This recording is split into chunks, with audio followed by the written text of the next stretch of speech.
Welcome everyone to this new program that's called Healing Conversations with Gloria and Ingrid. And today, I'm Gloria. I'm Gloria every day, but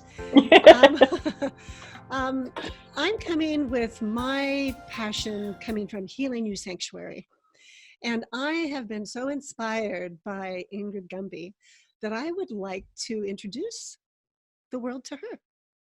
So let's get started first, Ingrid, if you're willing, and share a little bit about how you got started on your healing journey. Thank you, Gloria. It's really, really lovely to be joining you in this conversation. It's part of an ongoing conversation between us that we love so much that we wanted to kind of share parts of it with everybody else. How I got started on my own healing journey. The biggest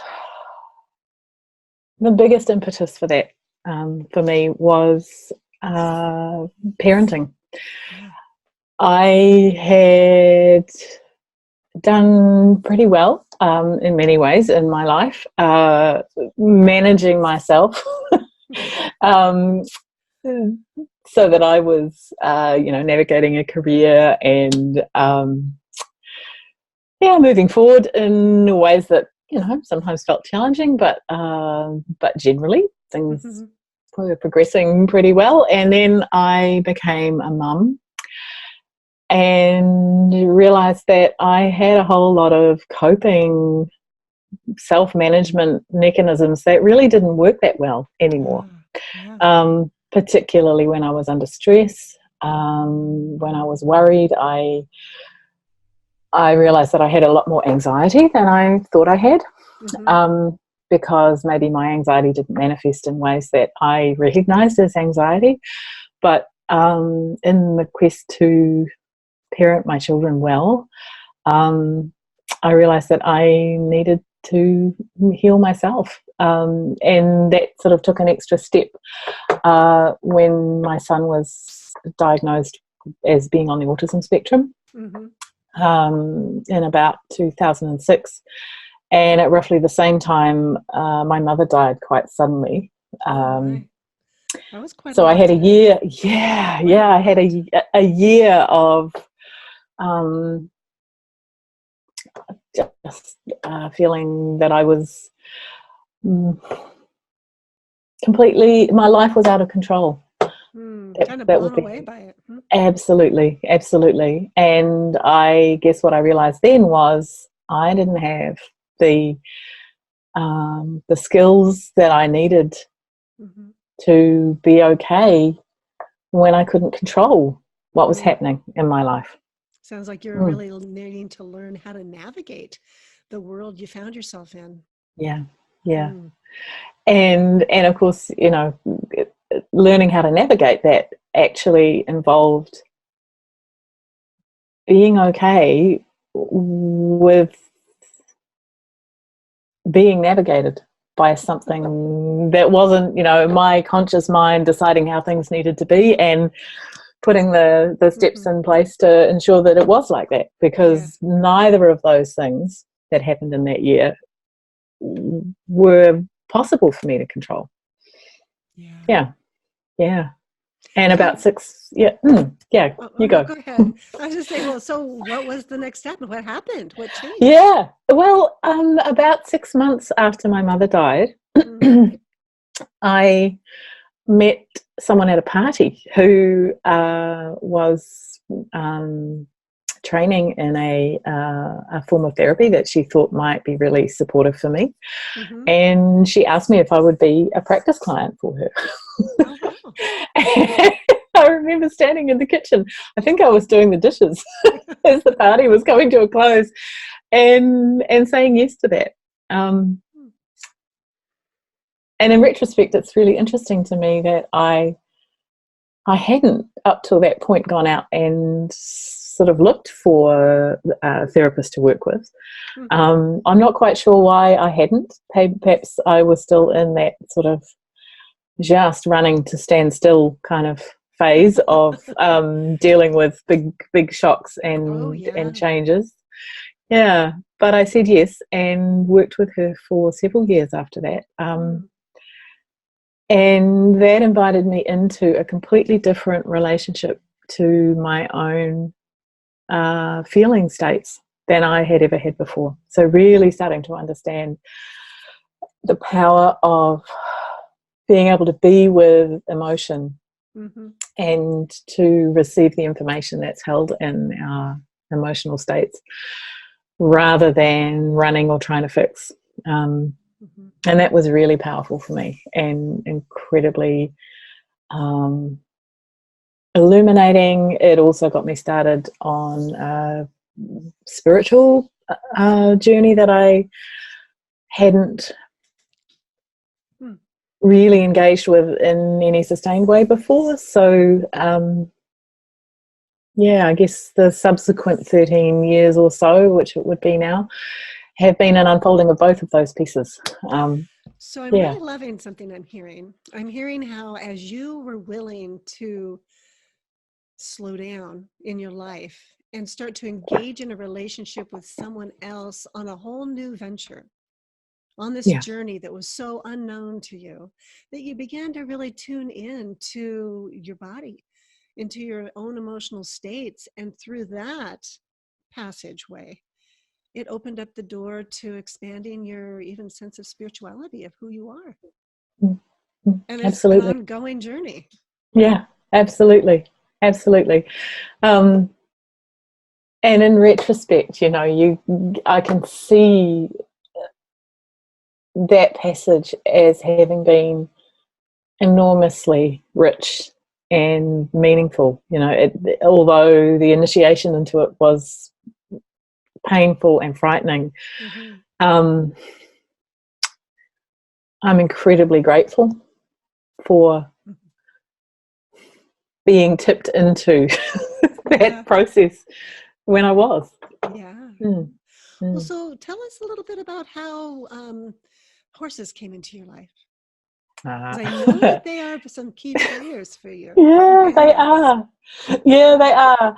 And always have been in a way, but I guess, again, I didn't know why they were so important. So I was your typical horse-obsessed townie girl with totally non-horsey parents. And I don't remember a time when I didn't love horses and want to be with them.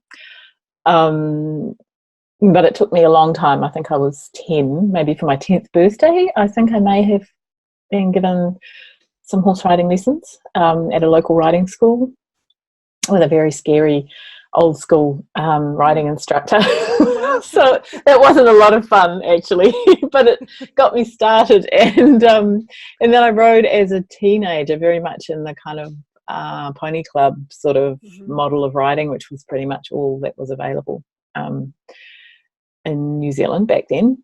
But by the time I was finishing high school and thinking about going off to university, I had become really uncomfortable with that way of being around the horses and also being with myself, because my experience. Can you name what that way was? Yeah, very much about objectifying the horse. So if the horse wasn't doing what you had asked it to do or told it to do, then the horse was you know, stupid or a bad horse, being naughty, being deliberately sort of obstructive or willful. And I guess the relationship with self that was expected was very similar. So there was a lot of overriding of fear or lack of skill or confidence, both for the horses and for the riders. And I just got to the point where I suppose if I'd articulated that thought to myself, which I don't think I ever fully did, but it would have gone something like, if this is how it needs to be, I'd rather not have horses in my life. Yeah. Yeah. So what changed for you then? What have you found? Yeah, well, perfectly. Because, and this has happened in a number of instances, my children have led me back to the things that are actually really important in my life. In this case, it was my daughter who, when she turned about 6, decided that she would like to learn to ride, and I went to completely different riding school with her, for her to have some lessons, and walked into the yard where all the horses were standing tacked up waiting for their little customers, and just went, oh, okay.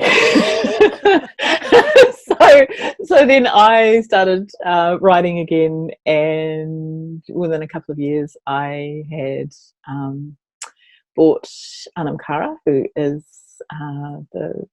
still in my herd now.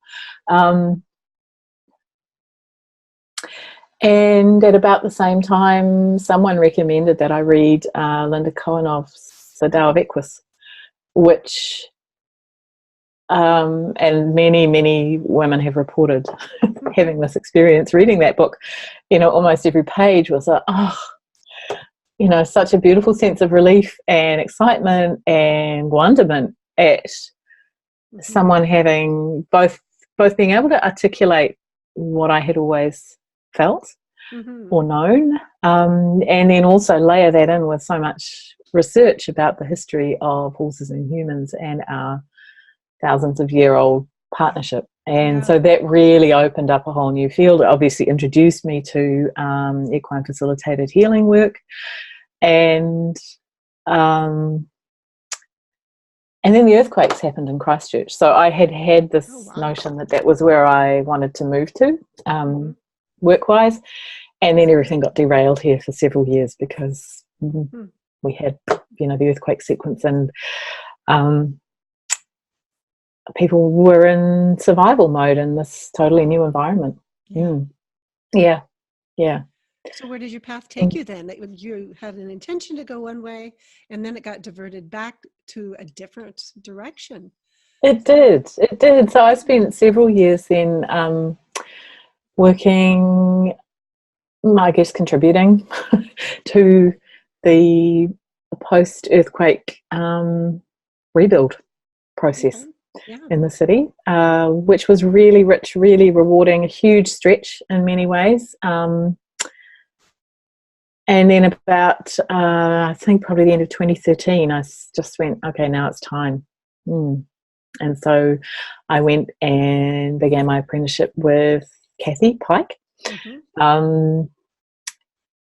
Completed that the following year, started offering equine facilitated learning and coaching to clients here, initially in parallel with sort of tailing off my other work. And then in 2017, I think it was 2017, went over to do my advanced facilitator training and met you. Yes. One thing I want to just acknowledge that's so interesting, and I didn't know it until we're having this conversation, is that in 2006, well, I was on my path with the healing and as a counselor from 1999, but in 2006 is when I also recognized that my youngest child was showing up differently and was having some learning difficulties.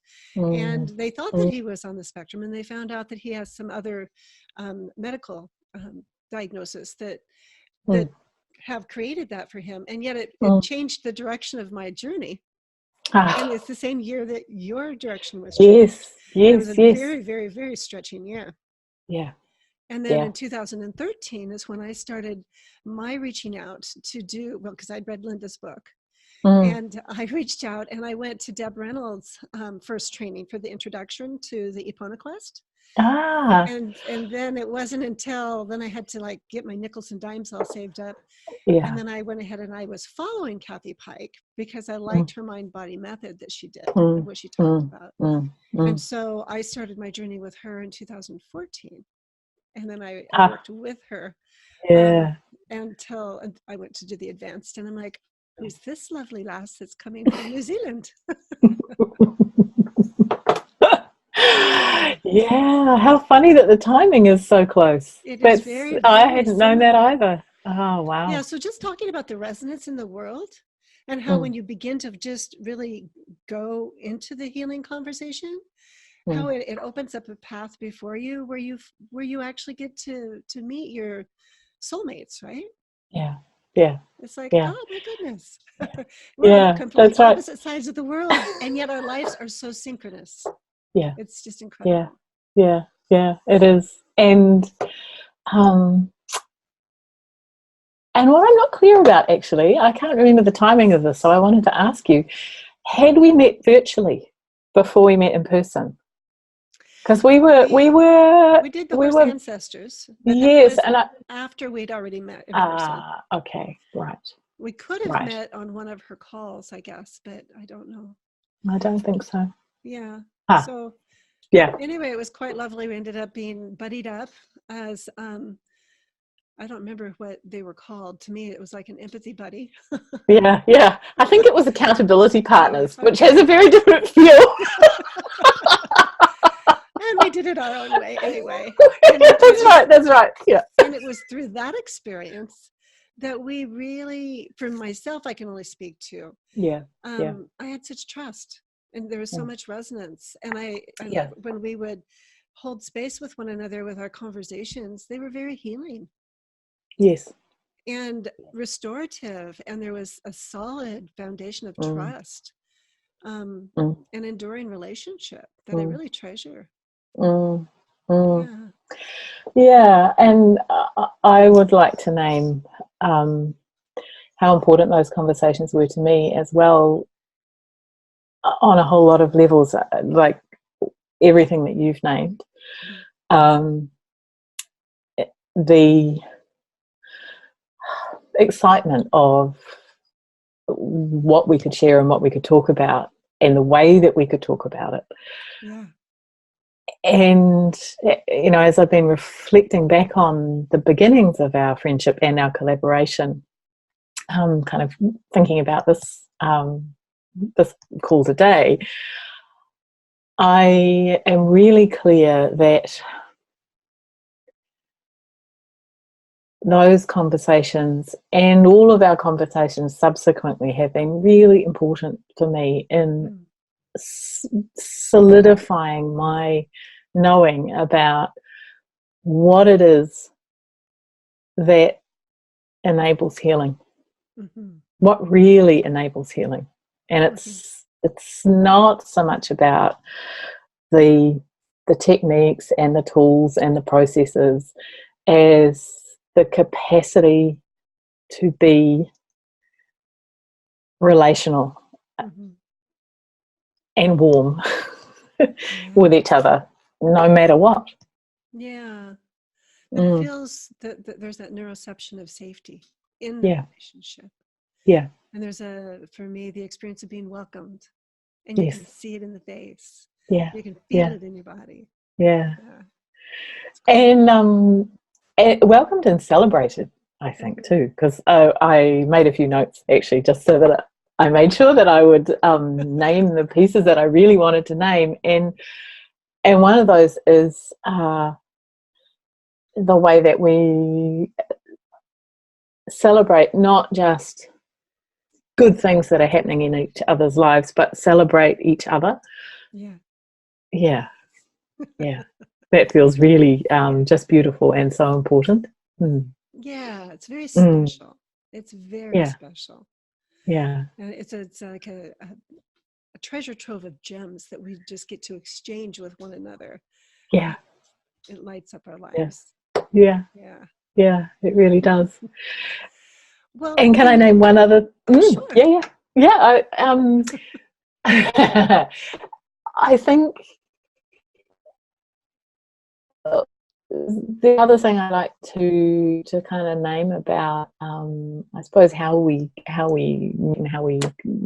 start working together. So I think that very early on, um, speaking for myself, I had a sense that what might be possible in this relationship was the kind of collaboration that Mm. I haven't found easily in other contexts, and Mhm. that I really longed for. Yeah. Um, yeah. Yeah, So kind of that's a been very precious. collaborative partnership. Where there's Yeah, a it's mutuality and exchange of energy yeah, and information flow yeah, and yeah. resources. Yes, Yeah. yes, yeah. That's founded in trust and enjoyment of each other. Yeah. It's like Yeah, an abundance model. There's yeah, more it than is. enough for everyone. Yeah, yeah, Yeah. I love that yeah, too. And then yeah, what I love is how we took that and we went with it. So like, let's go with that then. Let's do this. yeah, And yeah, we came up with the Healing Herd. yeah. And we launched our first programs, and it was worldwide, Mm, and we did it mm, online together collaboratively and mm, transparently, mm. and it's really been rich. Yeah, And then again, yeah, that journey is also shifting and changing, and but the partnership, the collaboration, the relationship yeah, yeah, endures as yeah, we continue to grow and evolve, you yeah, know.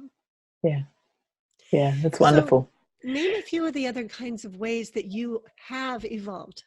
What are you offering? What kinds of services so the listeners Mm, here can mm, actually find mm. how it is that they want to have a conversation with you? Yeah, absolutely. Thank you. I offer equine-led growth and healing, both for individuals, and I run a lot of group programs each year. But I also work both on, video call, one-to-one, uh, body-based coaching, I would Mm-hmm. describe it as. And I think the other thing that I would say about it is that it's about integration of all parts of self. Mm-hmm. Um, and I can offer that kind of coaching here at my home base also. So some of my work directly involves the horses and some of it doesn't. But what I have learned from the horses is always woven into the way Yeah, that I work. Um, wonderful. yeah, yeah, Yeah. yeah. Again, it's like so fun um, to me mirroring one another, I guess. So Mm, mm, what mm. we offer Yeah, is very similar, yet it's on yes, opposite sides of the world. yeah, And yeah, so that's when right. people want to reach out to get to work with you, because you work virtually as well as in person, Yes, yes, how that's can they right. get a hold of you? Can you share that with our viewers? Yeah, so if people are keen to connect with me and start a conversation about how we might work together, the easiest way to find me is via my website, which is just www.ingridgunby.com. And if you go to my website, you can easily click on the contact tab, and that'll take you to um, an easy way to email me. You'll also find my phone number there, and I'm really, really happy to take calls or even a text message if that's easiest for people. Yeah, and we can Lovely. start a conversation. Yeah, Yeah, healing conversation. healing conversation. That's right. Yeah. Yeah, and how about you, Gloria? Because I'm sure Oh, that people will also be interested in reaching out to you. How can they get hold of you? oh, thanks. Yeah, well, it's www.healingyousanctuary.com. And there's Mm, a click to have a conversation with Gloria. mm. And you can go right in and get to schedule that conversation, and we'll have a chat to see what's really going to be in alignment for your healing journey. Yeah, Yeah. yeah. Mm, Well, lovely. this has been a rich exploration, Ingrid. I'm so excited that we're launching this healing Mm, conversations with Ingrid and yeah, Gloria. yeah, And yeah. Me too. I'm looking forward to our next chat.